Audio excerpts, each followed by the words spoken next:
Assalamualaikum warahmatullahi wabarakatuh. Ikhwanan dan muslimin yang dimuliakan Allah. Pada kesempatan kali ini kita akan membahas videonya ukhti yang ini. Jadi Bu, kalau minta syafaatnya Rasulullah tidak langsung ya Rasulullah aku minta syafaatnya Nabi, salah. Yang benar adalah ya Allah aku minta syafaatnya Nabi. Jadi syafaat itu mintanya kepada Allah dulu ya Bu ya. Jadi nanti Rasulullah pun minta kepada Allah. Pada masa nanti kalau dapat syafaatnya Rasulullah, insya Allah kita minum di telaga Rasulullah SAW.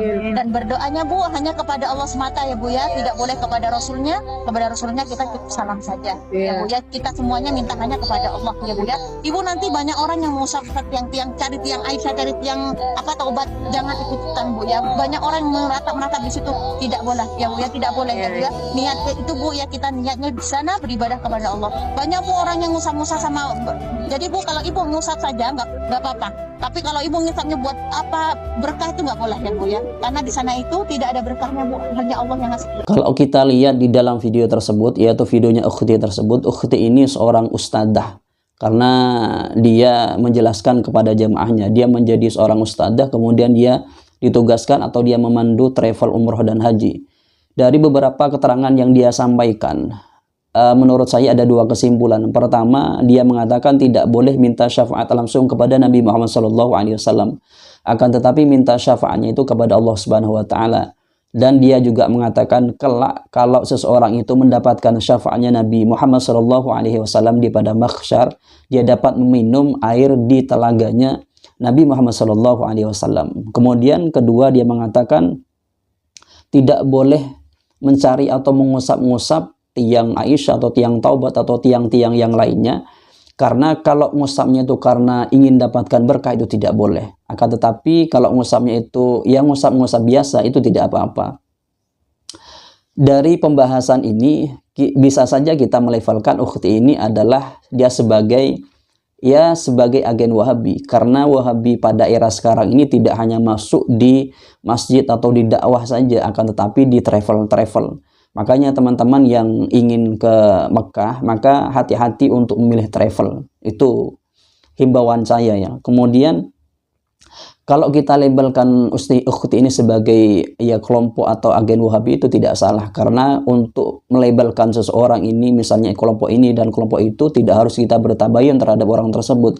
Akan tetapi kita cukup menilai dari apa yang dia sampaikan atau dari keterangan yang dia sampaikan. Pertama kita bahas tentang masalah dia mengatakan tidak boleh minta syafaat langsung kepada Nabi Muhammad SAW, akan tetapi mintanya kepada Allah Subhanahu Wa Taala. Kalau kita lihat di dalam kitab Syarhu Sunan Ibnu Majah Suyuti wa ghairihi, di sini ada hadis yang menjelaskan, ya mungkin hadis ini sudah masyhur di kalangan para ahli ilmi.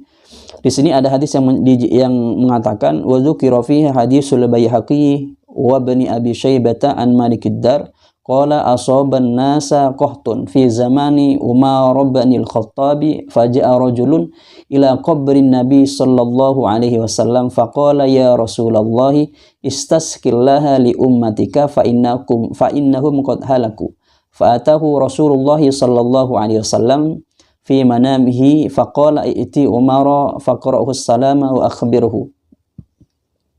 Di hadis ini menjelaskan bahwasanya ada seseorang, ini kalau tidak sahabat ya tabi'in, karena kejadian ini di periodenya Umar atau Sayyidina Umar radhiyallahu taala anhu. Di sini dikatakan ada seorang laki-laki yang datang kepada kuburannya Nabi Muhammad sallallahu alaihi wasallam dan dia meminta kepada Nabi Muhammad sallallahu alaihi wasallam dengan lafaz istasqillah. Hadis ini menunjukkan bahwasanya ada satu peristiwa yang mencontohkan bahwasanya meminta langsung kepada Nabi Muhammad SAW ketika beliau meninggal, dan ini masyhur menjadi satu hujjah ketika seseorang itu berdalil tentang masalah istighosah atau minta syafaat kepada Nabi Muhammad SAW, karena lafaz ini ketika mengatakan rajulun ila qabri Nabi faja'a rajulun ila qabri Nabi SAW faqala ya Rasulullah, dia mengatakan ya Rasulullah istasqillah, dia mengatakan ya Rasulullah mintakanlah hujan kepada Allah Subhanahu Wa Taala. Bahasa seperti ini bahasa yang diungkapkan kepada Nabi Muhammad SAW. Itu di dalam kitab Syarhu Sunan Ibnu Majah. Kemudian kalau kita lihat di dalam kitab Kanzul Amal juga sama hadisnya yang dijelaskan tentang masalah ini. Kemudian kedudukan hadis ini bagaimana, sahih atau tidak? Kalau kita lihat kedudukan hadis ini di dalam kitab Fathul Bari Ibnu Hajar, di sini dikatakan wuruyah warawa Ibnu Abi Syaibah bisnadin sahihin min riwayati Abi Shalih As-Samman an Malik ad-Dari wa kana khazin Umar qala asaban nasa qahtun fi zamani Umar faja'a rajulun ila qabrin Nabi sallallahu alaihi wasallam faqala ya Rasulullah istasqi li ummatika fa innahum qad halaku. Di sini dikatakan bahwasanya hadis ini dikatakan istilahnya itu sahih. Jadi hadis ini bisa dibuat hujjah untuk melakukan suatu amal yang nanti landasannya hukumnya itu boleh. Kalau kita melihat arahan hadis ini kan seorang laki-laki tersebut itu mengatakan di zamannya Umar mengatakan istasqil ya Rasulullah istasqillah. Ya Rasulullah kan mengatakan ya Rasulullah mintakanlah hujan kepada Allah Subhanahu wa taala. Kalau bahasa kita seperti itu. Kemudian kalau kita lihat di dalam kitab Al-Habaik fi Akhbaril Malaik, di sini ada riwayat ini disampaikan oleh Imam Al-Baihaqi. Wa akhrajal Baihaqi akhbarana Abu Abdullah Al-Hafidh akhbarana Ahmad bin Sulaiman Al-Faqih haddatsana Abdullah bin Ahmad bin Hanbal sami'atu Abi yaqul hajajtu khamsa hijajin minha isnataini raqiban. Di sini pakai isnataini ya. Tak kenapa tidak pakai isnatani, saya gak ngerti apa tulisnya salah atau yang begini redaksi hadisnya. Minha isnataini raqiban wa thalathun masyian fadalaltu tariqa fi hujjatin, bisa dibaca hujjatin, bisa dibaca hijjatin. Tah hadisnya itu seperti apa? Sehingga ada harokannya soalnya di sini. Fi hujjatin atau fi hijjatin wa kuntu masyian faj'altu aqulu ya ibadallahi dalluni ala tariqi. Di sini kalau kita lihat hadis ini menunjukkan bahwasanya menurut Imam Al-Baihaqi itu ada satu hadis yang dijelaskan rentetan tadi itu yang menjelaskan bahwasanya ketika dia tersesat di jalan dia mengatakan ya ibadallahi, dia tidak mengatakan ya Allah tapi ya ibadallah. Ibadallah ini merupakan hambanya Allah Subhanahu wa taala.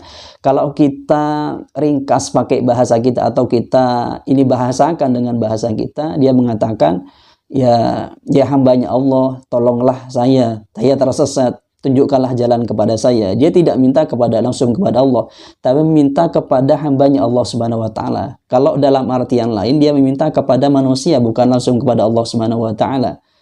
Jadi hadis ini menunjukkan bahwasanya memang ada legalitas untuk meminta kepada selainnya Allah Subhanahu wa taala dalam artian sebagai wasilah saja, dengan berkeyakinan bahwasanya wasail ini bukan yang memberikan mudarat atau manfaat, tapi semuanya hakikat yang memberikan manfaat dan mudarat itu adalah Allah Subhanahu wa taala.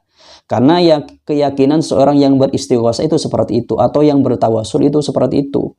Tidak yang seperti yang disangkakan oleh orang-orang atau orang-orang Wahabi yang mengatakan bahwasanya mereka minta tolong murni kepada wasail tersebut. Itu minta mereka itu yang beristighosa, yang berwasilah. Wasailnya itu hanya sebagai wasilah, yang berikan manfaat, yang berikan mudarat itu adalah Allah Subhanahu wa taala. Jadi dari keterangan ini menunjukkan bahwasanya memang ada legalitas untuk meminta wasilah atau memakai minta syafaat kepada Nabi Muhammad SAW secara langsung.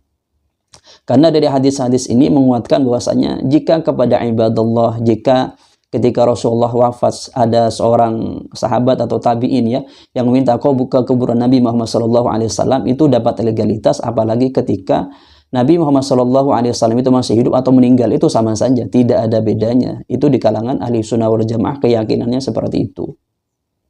Kemudian ketika si perempuan tadi ini menyebut juga di padang mahsyar, di sini ada hadis juga di dalam Sahih Bukhari tentang masalah besok di padang mahsyar itu ketika seseorang itu bingung semuanya, maka manusia itu langsung mengatakan istaghasu bi Adam summa bi Musa summa bi Muhammadin sallallahu alaihi wasallam. Mereka ini beristighosah kepada Nabi Musa, kepada Nabi Adam, kepada Nabi Muhammad sallallahu alaihi wasallam. Jadi mereka ini di padang mahsyar yang tentunya sudah mereka ini di dalam jasad ya. Ini diceritakan bahwasanya mereka ini beristighosah kepada Nabi Muhammad SAW langsung dengan tanpa istighosah kepada Allah Subhanahu wa taala. Langsung kepada Nabi Muhammad SAW. Tidak berbahasa ya Allah berikanlah kami syafaatnya Nabi Muhammad SAW atau dengan bahasa yang lain. Ini menunjukkan bahwasanya beristighatsah langsung atau meminta syafaat langsung kepada Nabi Muhammad SAW itu tidak apa-apa, dapat legalitas secara pandangan syariat di dalam kitab-kitab yang dijelaskan tadi, juga di dalam kitab Sahih Bukhari ini. Kemudian juga ketika dikatakan bahwasanya tidak boleh mengusap-ngusap di tiang-tiang yang katanya tiang Aisyah, tiang Taubat, dan tiang-tiang yang lainnya, kalau mengusap karena ingin berkah. Sebenarnya mengusap sesuatu karena berkah itu banyak dicontohkan oleh para ulama, dan perlu dipahami oleh teman-teman yang memandang tentang masalah wasilah ini. Pertama, ketika mereka ada ustadznya yang dikritik, kemudian mereka mengatakan bertabayun dulu. Mereka sendiri ketika memvonis seseorang ini melakukan hal ini dan itu, mereka tidak bertabayun dulu. Padahal ketika seorang itu berwasilah atau beristighatsah itu, mereka tidak meyakini bahwasanya wasailnya itu adalah yang beri manfaat atau yang beri mudarat. Mereka berkeyakinan bahwasanya wasail ini merupakan hanya perantara saja, tidak dapat memberikan bahaya dan mudarat. Itu yang diyakini. Sebab kalau seseorang yang berwasilah atau yang beristighatsah dapat meyakini atau berkeyakinan bahwasanya yang berikan manfaat, yang berikan mudarat itu adalah wasilahnya tadi, maka itu termasuk hal yang kufur juga. Jadi apa yang disampaikan oleh ikhwati ini secara garis besar di dalam Islam itu tidak benar, karena meminta syafaat langsung kepada Nabi Muhammad SAW itu diperbolehkan atau dapat legalitas seperti di dalam kitab Syarhu Sunan Ibnu Majah, kemudian di dalam kitab Sahih Bukhari dan kitab-kitab yang lainnya. Kemudian tentang masalah mengusap-ngusap tadi itu, sebenarnya di dalam Islam itu kalau mengusap di tabarruk karena ingin berbarokah itu tidak apa-apa. Karena tabarruk ini selagi tidak mempercayai wasailnya ini adalah yang dapat memberikan manfaat dan mudarat, itu tidak apa-apa. Mungkin ini yang bisa kami sampaikan, dan juga perlu kami jelaskan atau kami tekankan di sini.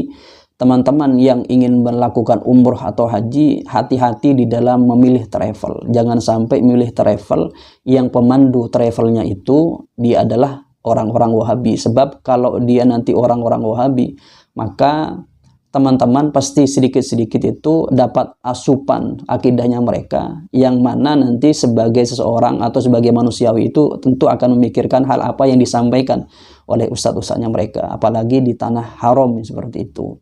Pilihlah travel yang memang travel tersebut memandunya itu secara keilmuan atau secara akidah itu memang benar, secara ahli sunnah wal jamaah atau memang ahli sunnah wal jamaah. Mungkin itu yang dapat kami sampaikan, kurang lebihnya dari kami. Assalamualaikum warahmatullahi wabarakatuh.